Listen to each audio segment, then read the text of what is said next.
সবাই আশা করি ভালো আছো। যারা এই ভিডিওটা মিস করবে তারা অনেকটা নেটের ক্ষেত্রে পিছিয়ে পড়বে। আগের ভিডিওটা যারা দেখোনি তারা গিয়ে আগের ভিডিও দেখো। আমি আলোচনা করছিলাম একেই কি বলে সভ্যতার প্রথম অঙ্কটা। আজকে কি আলোচনা করব? দ্বিতীয় অঙ্ক এবং লাস্ট, একে কি বলে সভ্যতার। তাহলে দ্বিতীয় অঙ্ক শুরু করি। দ্বিতীয় অঙ্কে বিভিন্ন চমক আছে, সেগুলো পরীক্ষায় অত্যন্ত গুরুত্বপূর্ণ। আমি বিভিন্ন তথ্যসূত্র বলে দেবো, সেগুলো পড়বে, সেগুলো আজকে বলে দেবো, সেগুলো গুরুত্বপূর্ণ। আজকেই কি বলে সভ্যতা শেষ হয়ে যাবে। এর পরের দিন থেকে আমি ভিডিও আনার চেষ্টা করব, ঠিক আছে, অন্য একটা টপিকের ওপর। চলো আজকে প্রহসন একেই কি বলে সভ্যতা শুরু করা যাক। দ্বিতীয় অঙ্ক প্রথম গর্ভাঙ্ক কি আছে? স্থান জ্ঞান তরঙ্গিনী সভাগৃহে সকলে উপস্থিত। নেই কেবল কে নেই? কালী ও নবকুমার। জ্ঞান তরঙ্গিনী সভায় নেই কে? কালী ও নবকুমার। এই সবাই উপস্থিত চৈতন্য, বলাই, শিবু, মহেশ সকলেই শিক্ষিত ও ইয়ং বেঙ্গলের সদস্য।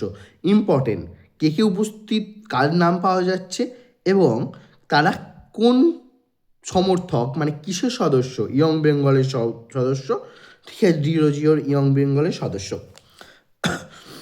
কে কে? চৈতন্য, বলাই, শিবু, মহেশ সকলে, ওরা সবাই শিক্ষিত এবং ইয়ং বেঙ্গলের সদস্য। মনে রাখবে এটা।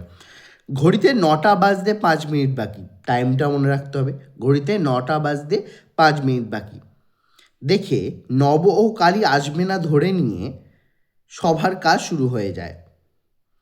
মহেশের প্রস্তাবে ও সকলের সমর্থনে চৈতন্যবাবু সভাপতি মনোনীত হন। একটা সভা সভাপতি থাকে। সভাপতি আগে কে ছিল? নবকুমার। কেন ছিল? কারণ আগের ভিডিওতে আমি আলোচনা করেছি, কারণ নবকুমার সমস্ত এই সভার খরচা বহন করত, তাই জন্য নবকুমার সভাপতি ছিল। যেই নবকুমার অনুপস্থিত হলো তখন কে সভাপতি হলো? চৈতন্যবাবু। মনে থাকবে। অতঃপর মদ্যপান ও বারাঙ্গনাদের ঢলাঢলিতে নাচ গানের মধ্য দিয়ে সভা এগোতে থাকে। অতঃপর নবকুমার ও কালীনাথ সভায় প্রবেশ করে। কালীনাথ ও নবকুমার সভায় প্রবেশ করল। নব দেরি করার জন্য মার্জনা চাইলে শিবা দেউন এলাই বলে মিথ্যাচারের অভিযোগ তুললে নবকুমার রেগে যায়। পয়ধূরী তাকে ঠান্ডা করার চেষ্টা করে। কে তাকে ঠান্ডা করার চেষ্টা করে? কাকে? নবকুমারকে। পয়ধূরী ঠান্ডা করার চেষ্টা করে। কে কে মানে অভিযোগ করে? শিবু অর্থাৎ শিবা, ঠিক আছে, মাথায় রাখবে। কিন্তু নবকুমার মদ্যপান করে আরও গরম হয়ে উঠতে চায়, আর কালীনাথ বাবাজিকে ঘুষ খাইয়ে মুখ বন্ধ করতে পারায় বিস্মিত হন। অতঃপর নবকুমার জ্ঞান তরঙ্গিনী সভায় বক্তৃতা দানের প্রয়াস পায়। নবকুমারের মেন উদ্দেশ্য বক্তৃতা দেওয়া, নিজেকে বড় ঠাউরানো, মেন জিনিস এটাই।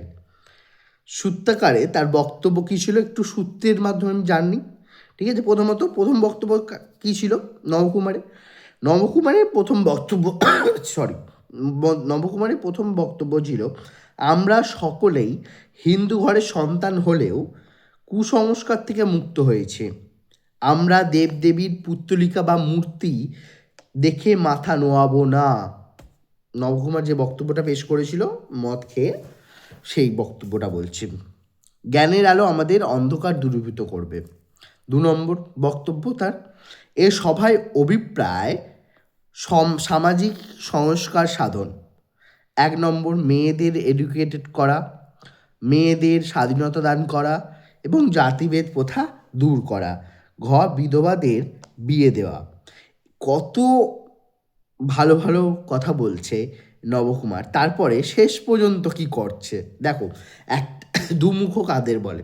নবকুমারের মতো বাবু সম্প্রদায় তখনকার দিনে সৃষ্টি হয়েছে গোটা বাংলা জুড়ে, তাই প্রমাণটা পাওয়া যাচ্ছে এখানে। শেষ পর্যন্ত ঢলাঢলি ও মদ্যপানের মধ্য দিয়ে সবার সমাপ্তি ঘটে। বেহালা বাদকদের এক ছিমিল গাঁজার খোঁজে এই দৃশ্যের সমাপ্ত হয়। মানে একদিক দিয়ে ভালো ভালো বক্তব্য, হুম, ভালো নিজেদের আম, সমাজের প্রগতির একটা পিলার বলে ঠাউরানো, অন্যদিকে বেলাল্লাপনা করা, মদ খাওয়া, মেয়েদের সাথে ঢলাঢলি করা, এই সমস্ত কিছুই আছে। এরপরে দ্বিতীয় অঙ্কর দ্বিতীয় গর্ভাঙ্ক, প্রথম গর্ভাঙ্ক হয়ে গেল, এবার দ্বিতীয় গর্ভাঙ্কে আমরা আসব। স্থান, এই দ্বিতীয় দৃশ্যের স্থান হচ্ছে নবকুমারের শয়ন মন্দির, যেখানে নবকুমার থাকে বাড়ি। নবকুমারের স্ত্রীর নাম হরকামিনী, মাথায় রাখবে। বোন প্রসন্নময়ী, মাথায় রাখবে, ও কমলা, এবং খুড়তুতো বোন নিত্যকালী, এটা মাথায় রাখবে। চারজনে তাস খেলছে।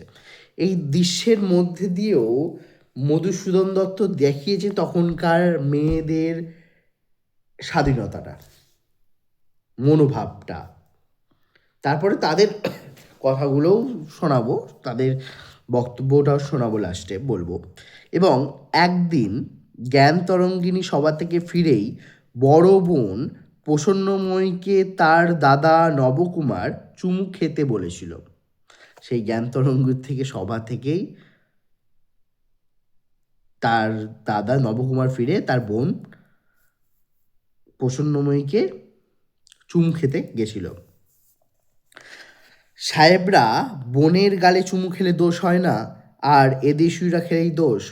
সাহেবদের ভালো দিকগুলো নেবে না, সমস্ত কিছু বাজে দিকগুলো নিজেদের মধ্যে আসক্ত করছে এই ইয়ং বেঙ্গল গোষ্ঠীর মানুষরা। সেই নিয়ে তার বৌদি হরকামিনী রসিকতা করে বলে, মানে নবকুমারের স্ত্রী তার প্রসন্নময়ীকে রসিকতা করে কি বলছে, বলছে তুই বরং তোর দাদাকে নিয়ে থাক। কি বলছে? তুই বরং তোর দাদাকে নিয়ে থাক, আমি বাপের বাড়ি চলে যাই। একথা শুনে প্রসন্নময়ী বলে, কি বলে, হ্যাঁ তুই তোর দাদাকে নিয়ে থাক।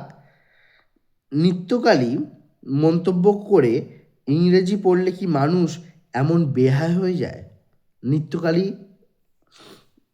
খুড়তুতো বোন নবকুমারের, সে মন্তব্য করছে যে এই ইংরেজি শিখলেই কি মানুষ এরকম বেহায়া হয়ে যায় যে তার বোনকে চুমু খেতে উদ্যত হয়। ইতিমধ্যে নবকুমার মদ্যপ হয়ে নবকুমার বাড়ি ফেরে। চাকর বৈদ্যনাথ ওরফে দেব তাকে গাড়ি থেকে নামায়। নব চিৎকার করে, ছোড় দো হামকো, হিন্দিতে চিৎকার করে, নেশায় পুরো উন্মত্ত হয়ে আছে এবং চিৎকার করে, ছোড় দো হামকো। সে ব্র্যান্ডির জন্য চেঁচায়, স্বাগত ভাষণে বলে, অনড ফুল আর কতদিন বাঁচবে? আমি প্রাণ থাকতে এই সভা কখনোই এবলিশ করতে পারবে না। সবার কথাই মাথায় আওড়ে যেতে থাকে। কেউ তার কাছে ঘেঁষতে না চাইলে হরকমিনী তাকে গিয়ে গিয়ে স্বামীকে বলে, মানে নবকুমারকে বলে, কর্তা ভাত খাচ্ছেন তা জানো? কিন্তু নবকুমার হরকামিনীকে পয়ধরি ভেবে প্রলাপ বকতে থাকে। নবকুমার হরকামিনীকে পয়ধরি ভেবে ভুলভাল বকতে থাকে। হরকামিনীকে ধরতে গেলে হরকামিনী পয়ধরি বিবেচনা করে প্রলাপ বকে যায়, এবং হরকামিনীকে ধরতে গেলে হরকামিনী সরে যায় এবং নবকুমার মাটিতে পড়ে যায়। কর্তা এসে বুঝতে পারেন ছেলে বেহুশ মাতাল একটা। মনোদুঃখে কর্তা সকলকে নিয়ে পুনরায় বৃন্দাবনে যাওয়ার স্থির করে। হরকামিনী তার মনের যন্ত্রণা প্রসন্নময়ীর কাছে প্রকাশ করে। এই লাইনটা, লাস্ট লাইনটা, এটা বলবো, মোস্ট ইম্পর্টেন্ট লাইন। কি বলে? সাহেবের মতো সভ্য হওয়া এত সহজ নয়।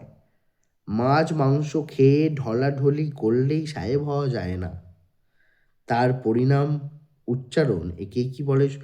সে লাস্টে এই লাইনটা দিয়ে শেষ করেছে। হরকামিনী, নবকুমারের স্ত্রী, সেটাই ট্যাগলাইন হয়ে টাইটেল হয়েছে। সে উচ্চারণ করেছে, একেই কি বলে সভ্যতা। এটার জন্যই কি আমরা এই সমাজে বাস করছি? সত্যিই ভাবার বিষয়।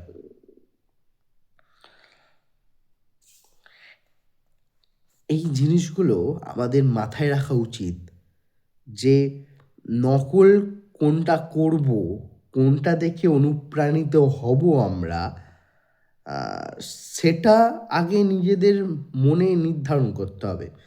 যেটা আমরা দেখছি এত ফ্যাসিনেটেড জগৎ, এত মানে আলোকিত, তার মধ্যে কিন্তু সবচেয়ে বেশি অন্ধকার থাকে। সেটাই উচ্ছন্নে যাওয়ার মূল রাস্তা হয়ে যায়। আমরা কোথায় যাব? আমরা পড়াশুনো করে নিজের গতি নির্ধারণ করে সেই একটা লক্ষ্যতে যাব, নাকি আমরা নাচ গান নেশা করে অন্য একটা রাস্তায় পা দেবো? সেটা আমাদেরকে নির্ধারণ করতে হবে। জীবনটা আমাদের, একটা বয়সের পর মা বাবা সম্পূর্ণ স্বাধীনতা আমাদের উপর ছেড়ে দেয়। তুই কি করবি, তোমরা কি করবে, ভেবে দেখো। আমরা কি করব একান্তই আমাদের ব্যাপার, কিন্তু আমাদের একটু সংযত হওয়া দরকার।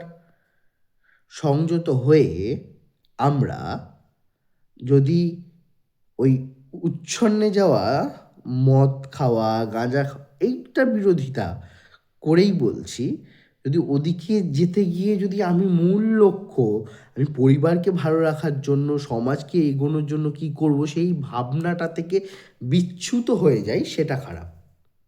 সেটা খারাপ। পরিবারকে অসম্মান করি, বড়দের অসম্মান করি, নিজের প্রতি অবিচার করি, সেটা খারাপ। এটা ভাবা উচিত। শেষ বয়সে কেউ থাকবে না। শেষ পর্যন্ত তোমার কাছে অর্থ না থাকলে কেউ থাকবে না ভাই। আমি বলছি, অর্থই মূল চাবিকাঠি নয়, কিন্তু অর্থ না থাকলে কেউ থাকবে না। বন্ধু বান্ধবের ক্ষেত্রে মা বাবা অবশ্যই আছে। একে কি বলে সভ্যতা আলোচনা। এই সভ্যতাটা কি আদেও এসেছে আমাদের জীবনে? এটা বিচার করে তোমরা কমেন্টে অবশ্যই লিখবে। চলো, আজকের ক্লাস এই পর্যন্তই। বিভিন্ন ছোট ভিডিওর মাধ্যমে আমি বিভিন্ন তথ্যসূত্র দেওয়ার চেষ্টা করছি, আগামী দিনেও দেবো, কোনো অসুবিধা নেই। চলো, আজকের মতো এখানেই শেষ করছি। ভালো থেকো, শুভরাত্রি।